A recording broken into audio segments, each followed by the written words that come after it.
to day 28 of Marion Smith's 31-day challenge. We only have 3 days left. I hope all of you are doing well on your goals, and I can't wait to see who the winner is going to be. I don't know how Marion's going to choose the winner. But even if we don't win, we still won in a way because we've gotten 31 things accomplished this month, right? Okay, so today my goal was to make some molds from the Amazing Mold Putty. Well, I started, this was my first one, this butterfly, and see how a deep impression it made. And I haven't made anything with the UT yet with them. I just got the molds made. So tomorrow I'm going to play around with the UT and see what I can do there. But I started out with this one, and as you can see, I made this one way too thick. And I used way too much putty on this. You really don't need this much putty. I saw a YouTube video I was watching earlier today. It said for whatever you're trying to make a mold of, you know, when you're rolling up your putty, you only need like half of the yellow, like say, to find the right amount. You know, try and roll it up and see if it'll cover up half of your image or your item to be molded. And then if it will, excuse me, then you know that it's enough. When mixed with the other half, the white, it'll be enough to cover the whole item. So remember, that is a good tip, ladies. That way you won't waste the putty, because this one is definitely way too thick. Because see how thin this one is compared. If you can see the difference there. And I still was able to get a really good impression with the thinner amount. So just remember that you don't need as much as you think you need, because I thought, oh, this is going to be plenty. This is going to be, I don't know, when I put this together, I thought that's not going to be enough.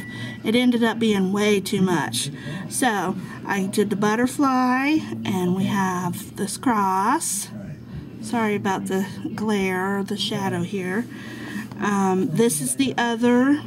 This is another thick one. This is like the second one, and I made a couple of them that were about 3 of them that I made too thick. This one is that heart from yesterday, and you see the detail that it made. So hopefully it'll make that same detail in the UT when I play around with that tomorrow. And then here's the little Scotty dog. And it looks like you can maybe put some little bling in there, like I think Cynthia Luhu did, and then you could have bling on top of your molded piece when it comes out. So I like that one. That was the last thick. Well, this one's kind of thick too. This is the button that Jerry Lindley sent me. Okay, and then I have a locket, and here's a key,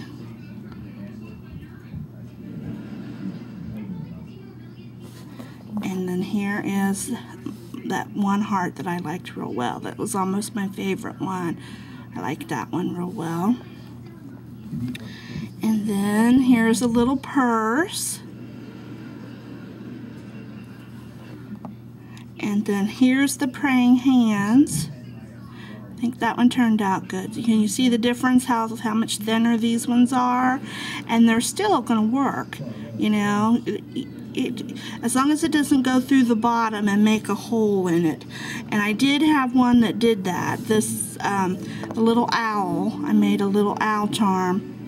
And right at his nose there was a little hole, but I had watched another YouTube video this morning that said that you can, even if you get a hole in the mold, you can go back and you can remold over it.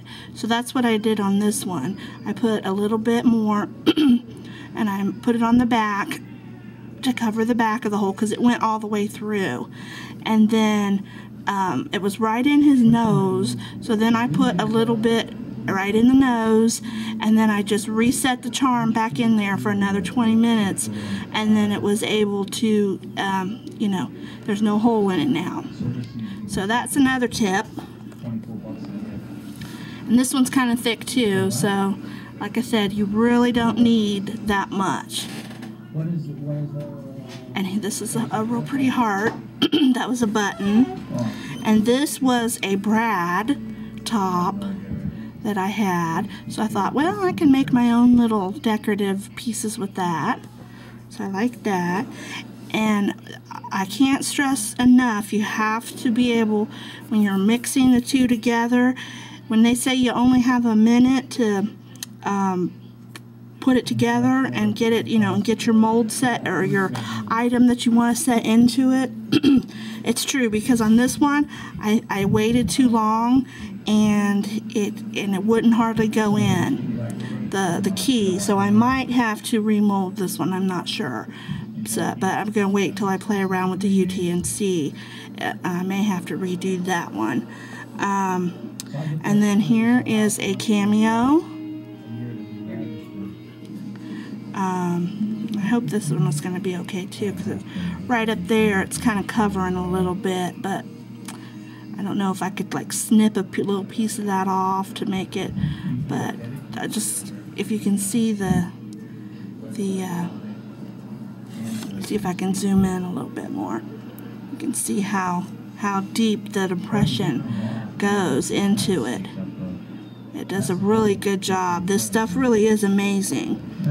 And then, let me zoom back out here a little bit. I wanted to show you these last few here. Last couple.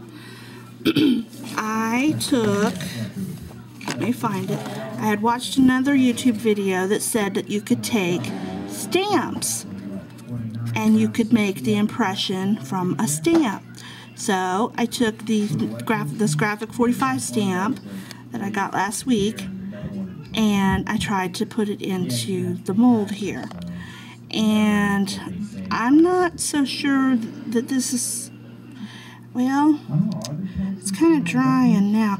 It was kind of still felt wet inside, so I'm not quite sure about this one either, if it'll work once I put the UT in. So I'll have to play around with that one tomorrow and do that. But I just thought, oh man, that's so cool, because if you have a stamp, you can also have like an embellishment to go along with it. And I thought, oh my gosh, that would be so cool. I thought, oh, I could make the keys and the lock here, and I could make this little clock. And so, but I have to wait and see before I do any more of the molds to see. And then this one was Tim Holtz, the Cherish, these little token things. I'm not sure what they're called. I only have a couple of these that some ladies sent me, so I thought, oh well, I can make a mold out of that. And if you can see, it turned out pretty good, but on the R and the I right there at the top, it's a little smudged, so I'm not sure exactly how this one's going to mold either. So when you push into the mold, ladies, you don't want to squish it around too much. You just want to push it like straight down into it and then leave it alone. Because it seems like the more you mess with it, it seems like the worse, then you can get these little smudges. So I thought I would share those tips with you and what I have found using this product, but I love it. And if you want to see how much I still have left, I made 15 molds. There's 15 of them right here.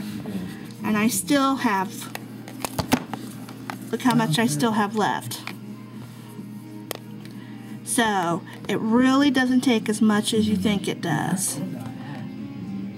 So I'm hoping that I can get at least 15 more out of what's left, and that would mean I'd had 30 molds. So I think that is a really good, to get that many out of one bottle. So I know the next time I get some more money, I'm gonna get some more of this. So it's a really, really good product. I can't endorse it enough. So that's it. That's all I have for today, ladies. I wanted to show you the molds, and we have a Bible study to go to tonight in a little bit, so got to go to that, and we will see you tomorrow for day 29. So hope everyone has a good weekend, and we'll talk to you tomorrow. Bye-bye.